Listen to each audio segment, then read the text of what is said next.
بسم اللہ الرحمن الرحیم۔ ایک یہودی نے بولا اپنے جوان بیٹے کو، جاؤ سودا لے آؤ۔ بیٹے نے کہا ٹھیک ہے ابا جان، میں لے آتا ہوں۔ لڑکا راستے سے گزر رہا تھا کہ اس کی نظر حضور صلی اللہ علیہ وآلہ وسلم پر پڑی، اور حضور صلی اللہ علیہ وآلہ وسلم کی نظر بھی اس لڑکے پر پڑی۔ وہ وہیں بیٹھ گیا اور پھر وہیں بیٹھا رہ گیا۔ جب کافی دیر ہو گئی اور یہودی کا بیٹا واپس گھر نہ لوٹا تو وہ یہودی کبھی اندر جاتا کبھی باہر آتا کہ لڑکا کہاں رہ گیا، ابھی تک آیا کیوں نہیں۔ سورج غروب ہو گیا، مغرب کی نماز ہو گئی۔ جیسے ہی شام کو لڑکا گھر گیا، باپ نے پوچھا، ارے نادان، اتنی تاخیر کیوں کی؟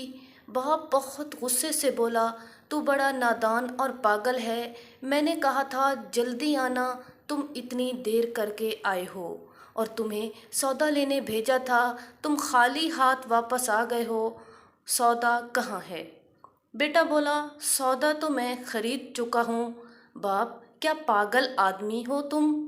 میں نے تجھے سودا لینے بھیجا تھا، سودا تمہارے ہاتھ میں نہیں ہے اور کہتا ہے خرید چکا ہوں۔ بیٹا کہتا ہے بابا یقین کریں سودا خرید آیا ہوں۔ باپ بولا تو دکھا کہاں ہے؟ بیٹے نے کہا کاش تیرے پاس وہ آنکھ ہوتی تو تجھے دکھاتا میرا سودا کیا ہے۔ میرے بابا، میں تمہیں کیا بتاؤں میں کیا سودا خرید لایا ہوں۔ باپ نے بولا چل چھوڑ رہنے دے۔ وہ لڑکا روز نبی رحمت صلی اللہ علیہ وآلہ وسلم کی خدمت میں بیٹھنے لگا۔ وہ یہودی کا اکلوتا بیٹا تھا، بہت پیارا تھا، اس لیے کچھ نہ کہا۔ کچھ دنوں بعد لڑکا بہت بیمار ہو گیا، کافی دن بیمار رہا، اتنا بیمار ہوا کہ کمزوری اتنی ہو گئی کہ کروٹ لینا مشکل ہو چکی تھی، اور پھر قریب المرگ ہو گیا۔ یہودی بہت پریشان تھا، پھر بھاگتا ہوا حضور صلی اللہ علیہ وآلہ وسلم کی بارگاہ میں آیا اور بولا میں آپ کے پاس آیا ہوں، آپ تو جانتے ہیں میں یہودی ہوں، میرا آپ سے کوئی اتفاق نہیں، مگر میرا لڑکا آپ کے عشق میں مبتلا ہو گیا ہے اور قریب المرگ ہے، آپ کو رات دن یاد کر رہا ہے۔ کیا ممکن ہے آپ اپنے اس دشمن کے گھر آ کر اپنے معشوق عاشق کو ایک نظر دیکھنا پسند کرو گے؟ کیا یہ آرزو پوری ہو جائے گی کہ وہ مرنے سے پہلے آپ صلی اللہ علیہ وآلہ وسلم کا دیدار کر لے؟ وہ کسی اور چیز کی آرزو نہیں کر رہا۔ آپ صلی اللہ علیہ وآلہ وسلم نے یہ نہیں فرمایا میں جاؤں گا یا نہیں جاؤں گا۔ آپ صلی اللہ علیہ وآلہ وسلم نے فرمایا ابو بکر اٹھو، عمر اٹھو، علی چلو چلیں، عثمان آؤ، باقی جو بھی ہیں سب چلیں، آپ کے عاشق کا دیدار ہم بھی کریں گے۔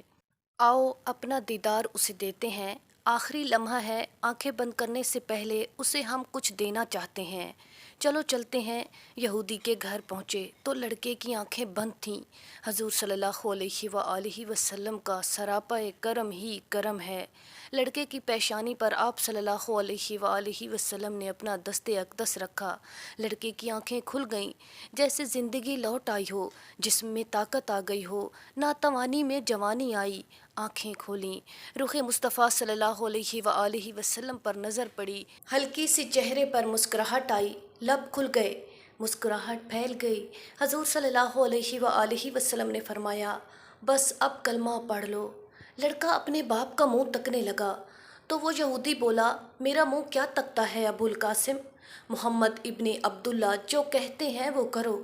لڑکا بولا یا رسول اللہ، میرے پاس تو کچھ بھی نہیں۔ آپ صلی اللہ علیہ وآلہ وسلم نے فرمایا بس تم کلمہ پڑھو، میں جانوں اور جنت جانے، تم میرے ہو، جاؤ جنت بھی تو میری ہے، جنت میں لے جانا یہ میرا کام ہے۔ لڑکے نے کلمہ پڑھا، جب اس کے منہ سے نکلا محمد الرسول اللہ، روح باہر نکل گئی، کلمے کا نور اندر چلا گیا، آنکھیں بند ہوئیں، لب خاموش ہوئے۔ اس لڑکے کا باپ وہ یہودی بولا محمد صلی اللہ علیہ وآلہ وسلم، میں اور آپ دونوں مخالف ہیں، اس لیے یہ لڑکا اب میرا نہیں رہا، اب یہ اسلام کی مقدس امانت بن چکا ہے۔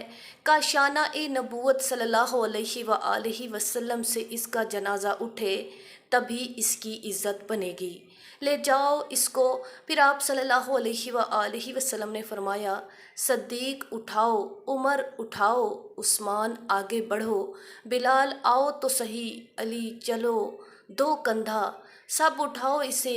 آقا علیہ السلام جب یہودی کے گھر سے نکلے تو یہ فرماتے جا رہے تھے، اس اللہ کا شکر ہے جس نے میرے صدقے سے اس بندے کو بخش دیا، اس اللہ کا شکر ہے جس نے میرے صدقے سے اس بندے کو بخش دیا۔ اللہ اکبر!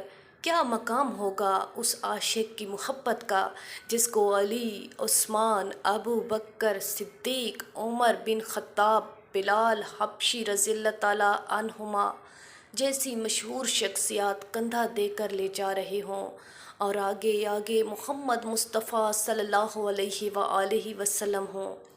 قبر تیار ہوئی، کفن پہنایا گیا، حضور صلی اللہ علیہ وآلہ وسلم قبر کے اندر تشریف لے گئے، قبر میں کھڑے ہوئے اور کافی دیر کھڑے رہے، اور پھر اپنے ہاتھوں سے اس عاشق کی میت کو اندر اتارا۔